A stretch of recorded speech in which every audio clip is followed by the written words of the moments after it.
The soldier who died in 1863 that's remembered on this marker that I'm standing next to seemed to have had a good death by 19th century standards. He died 200 miles from home here in Oxford, Mississippi. Died as a prisoner of war. I did a little snooping around and found his name on a list of those who died in captivity. It's not mentioned on this marker that he was a prisoner of war, but he died far away from home, far from his family, and yet there are words on this marker to assure his family that he had a good death. Now, nowadays, when we think of a good death, and there's been a lot of research on this in the medical literature, we usually think of a lot about control. The pain's under control.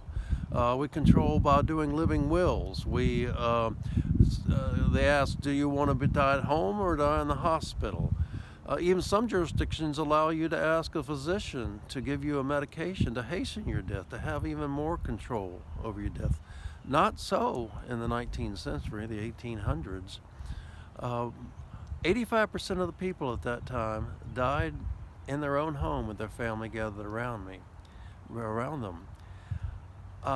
Drew Gilpin Faust wrote a book called This Republic of Suffering, Death in the American Civil War, and she identified 4 elements of a good death in the 19th century.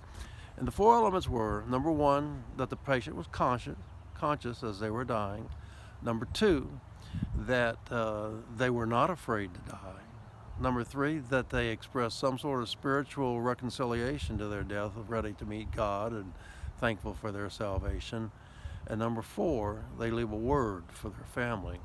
Even the atheist, Charles Darwin, when he died in 1882, said to his family, and let me read it just to make sure I get exactly the quote. He said, "I am not the least afraid of death." So he was conscious, he wasn't afraid, he left a word for his family, and of course, for him, he left out the spiritual aspect of it. So what's on this marker to prove that this soldier, so far from home, had a good death?